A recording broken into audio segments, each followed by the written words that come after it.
মা সর্বভূতাত্মা তস্मै শ্রী গুরবে নমঃ। উপস্থিত দাদা মায়েরা সকলেই উপস্থিত হয়েছেন ঠাকুরের এই সৎসঙ্গে। গান বাজনা কথাবার্তা ঠাকুর সম্বন্ধে শুনলেন, ভালো লাগছে সকলেরই, মন ভরে সবাই বাড়ি যাবেন আর তার কথাটাকে বয়ে নিয়ে যাবেন।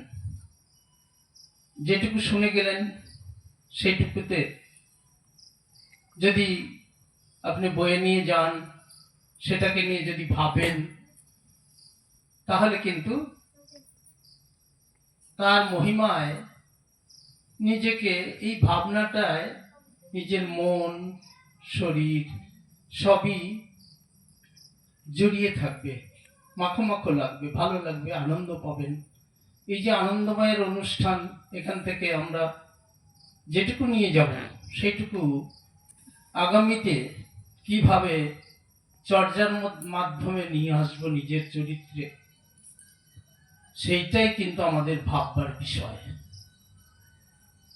আর আমি কতটুকু পারলাম, আমরা পূর্বে দেখেছি শাস্ত্র পাঠ হয় বিভিন্ন জায়গায়, সেই শাস্ত্র পাঠে আমরা ভক্তি ভরে শুনি, কিন্তু বাড়িতে আস্তে আস্তে ভুলে যাই, বাস্তবে তার কিছু করি না। ঠাকুর ধর্মটাকে এত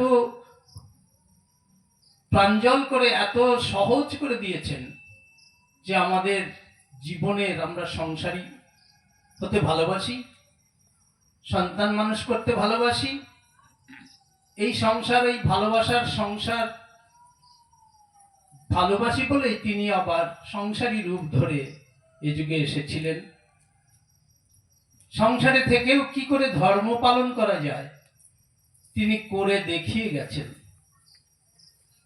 যদি আমরা তার কথাগুলো বইয়ের আকারে, বহু বই আছে, তার বহু পত্রিকা বেরোয়, আমরা সেগুলো যদি সংগ্রহ করতে চাই, পাঠ করতে চাই, তাহলে আপনারা দেখবেন তার সেই মহা জ্ঞান ক্রমশ আপনার মধ্যে একটা ভান্ডার তৈরি হবে।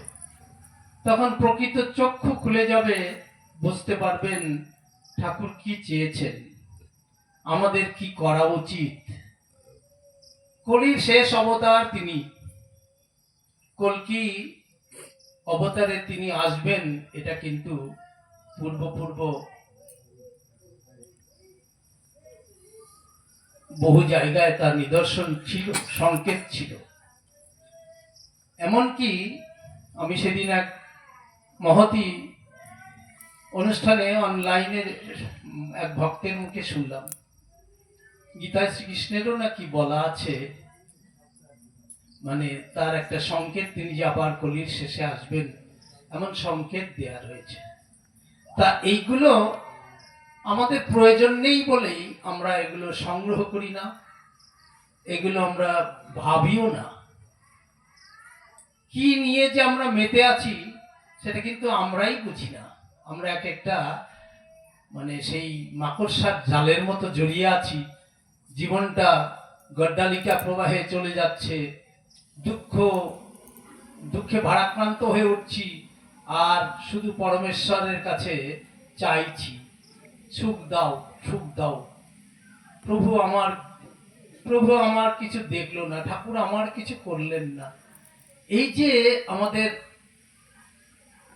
আমরা যে না করার যে অভ্যাস, ঠাকুর তো তা বলেননি। জগন্নাথের বড় বড় চোখ করে জগন্নাথ তাকিয়ে থাকেন, দেখবেন জগন্নাথের মূর্তি দেখেছেন তো আপনারা, তিনি সবকিছু দেখেন, তিনি কিছু কাউকে করে দেন না, কারণ তার হাত নেই, পা নেই। তিনি আমাদের হাত দিয়ে আমাদের করতে বলেন, হাত দিয়েছেন তিনি, তাকে যদি আমরা মাথায় নিয়ে চলি তাহলে কিন্তু আমাদের জীবন চলনা সুন্দর হয়। এইটুকু আমরা বুঝতে পেরেছি ঠাকুরকে ধরে বুঝতে পেরেছি, আমাকে করতে হবে, আর আমি যা চাই তা যদি পেতে হয় তাহলে আমাকে করতে হবে। না করে যে পেতে চায়, দুঃখ তার পিছে ধায়। আমাদের অবস্থাটা এইরকম, আমরা কিছুই করব না, অথচ আমরা চাই চাই শুধু চাই।